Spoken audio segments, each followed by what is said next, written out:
Hey guys, it's me, V. Miguel Gonzalez, and in this video, I'm going to tell you how I cleared my skin, or should I say, how I helped my skin to be better.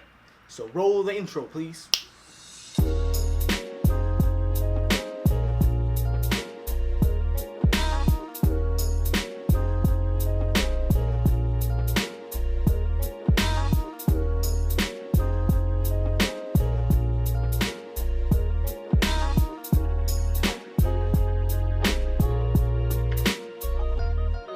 So yun nga guys, sobrang excited ako gawin tong video na to kasi prinamis ko noon pa man sa sarili ko kahit wala pa akong YouTube account noon na if I ever find a solution kung paano ko matatanggal yung mga pimples sa face ko, i-share ko yun sa mga kaibigan ko.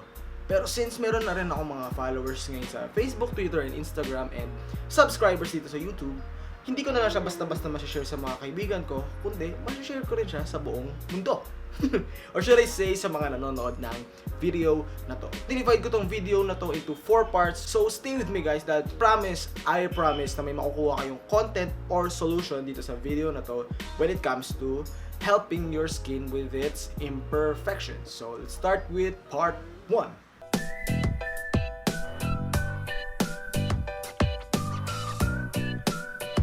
So, part 1 is history. Dito ako sasabihin ko kung paano ako nagkaroon ng mga pimples sa mukha. So, back when I was in high school, year 2011 or 2012, nag-start na akong magkaroon ng konting pimples sa may cheeks ko. And as a teenager, hinayaan ko lang siya kasi alam ko naman na normal lang siya sa mga nagbibinata. Pero as time passes by, medyo nag-worry na ako kasi padami ng padami yung mga pimples ko sa cheeks. Pero nung nag-college ako guys, yun yung pinakamalalang era ng mukha ko. As in, todo breakout every week. Grabe, nakakawalan ng confidence. May sinuggest yung classmate ko na treatment, na toner siya, tapos hahaluan mo siya ng gamot. And ginamit ko yun. In about 2 months, sobrang clear agad ng skin ko. Pero may downside yun kasi after 1 year, parang na-immune yung mukha ko dun sa ginagamit kong yun. And bumalik yung pimples ko ng mas malala. So grabe guys yung epekto talaga ng breakouts ko nung naapektuhan yung self-confidence ko, yung performances ko, and sobra talagang parang yun yung pinaka naging main problem ko during my college days. Pero yun nga guys, since I can't stop my breakouts, it resulted to me doing 2 things para matulungan yung sarili ko. One is using makeup, and number 2 is learning how to edit my photos. Kaya alam ko sa mga followers ko dyan, hindi nyo napansin na may mga malala akong breakouts nun kasi nga marunong ako mag-makeup and marunong ako mag-edit ng photos. So yun, take note, swerte yung magiging girlfriend ko kasi marunong ako mag-makeup, tsaka mag-edit, tsaka mag-picture. Pero yun guys, balik tayo sa topic. Sobrang frustrated ako during those times kasi I had to choose between should I wear makeup or should I just show my breakouts sa school. Parang tinansya ko siya pareho and parang mas pinili ko na lang masabihan na ay, naka-makeup kaysa masabihan na ay, yung pangit ng mukha. So it resulted to me wearing makeup kahit sa school. Naka-concealer ako nun plus powder. May times nga na binuli ako pinaparingan ako, naka-makeup, naka-foundation. Pero I didn't really care because it helped my confidence. Sa mga alala dyan, message ko lang, hindi lang pambabae ang makeup. If something helps you with your confidence, gawin nyo siya, and promise ko it will really help you a lot. Biruin nyo, yung source ng sadness ko yung sarili kong mukha. Sobrang masakit para sa akin yun.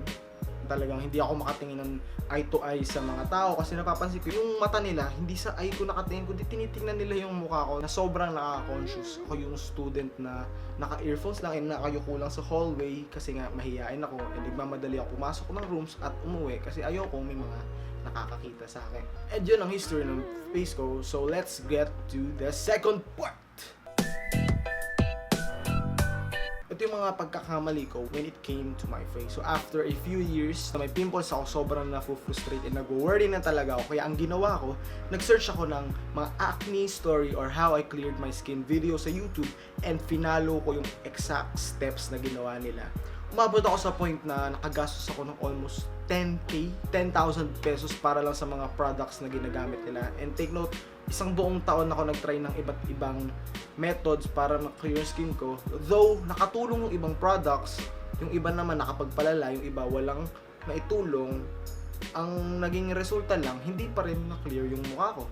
Kumbaga sobrang pwede natin sabihing nakakakos ng depression yung breakouts and pimples na meron ako. Kita nyo naman sa pictures, kaya yun yung number 1 na tip ko sa inyo. Huwag kayong mag-try ng kung ano-ano sa mukha nyo, lalo na hindi kayo sure. Kasi minsan may mga products na effective sa iba pero hindi effective sa face natin kasi nga iba't iba tayo ng mga skin types. Kaya let's get to the third part of the video. Third part of the video is the solution. Kung paano ko natulungan tong face ko na maging better. Na-try ko na lahat-lahat. Sinundan ko yung iba't ibang methods, nagbasa ako ng mga vlogs, nanood ako ng mga videos, and trinay ko na halos lahat. Sobrang desperado na ako. Kaya I came up with the one solution that really helped me, and it is, drum roll please, to visit a dermatologist. Alam ko naman na maraming stereotypes when it comes to derma, katulad ng mahal, sisirain na yung face mo, hindi talaga sila nakakatulong para bumalik-balik ka sa clinic nila, and many more. Pero tinake ko yung lahat ng risk na yun dahil nga desperado na ako. And guess what? It worked. So yun guys, sobrang desperado ko na nga nun. So nag-google ako ng mga malapit na dermatologist dito sa ini-stayan ko ngayon sa Quezon City, and natagpuan ko yung Finessa Estetica. Actually, 2 blocks away lang siya dito sa condo, and tumawag agad ako sa kanila. After ko tumawag, nag-set na agad kami ng check-up doon sa clinic nila. So when I visited the clinic, chinek up ako ng isa sa mga doctors nila, and nag-recommend lang siya ng 2 simple medication. Isang antibacterial lang na pill yun, tsaka vitamin C.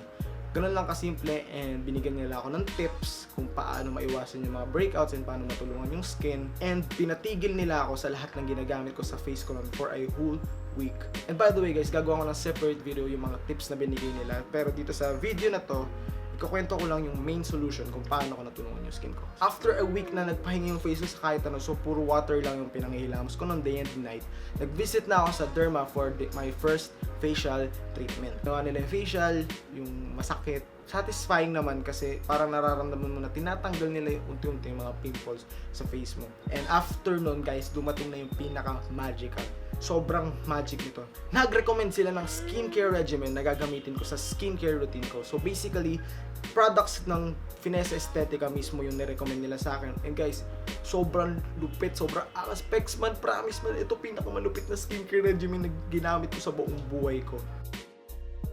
Sobrang nire-recommend ko siya kasi para siyang salamangka o magic sa mukha ko. Nag-promise sa akin yung derma na magiging clear daw yung skin ko or magiging sobrang better nito in a span of 3 months. Basta gamitin ko lang daw daily yung skincare routine na nirecommend nila, and mag-visit lang daw ako sa clinic siguro every week or every 2 weeks, which leads us to the fourth part of the video.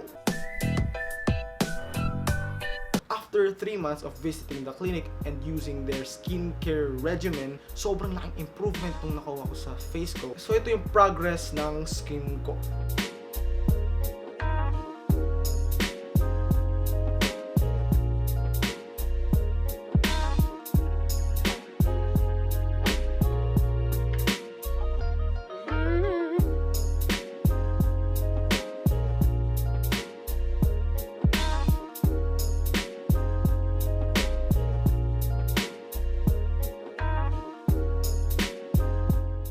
Grabe guys yung resulta na itinulong sa akin ng Finessa Estetica. That's why I'm promoting them in this video. Promise guys, hindi ako bayad para i-promote sila sa video na to. I just recommend them dahil sila yung proven and tested na dermatologist na ako mismo ang nag-try sa kanila. Alam nyo ba guys, sobrang ganda ng skincare routine. Binili ko rin si mami nun, and she is thanking me right now kasi nakatulong din yun sa dark spots sa face niya.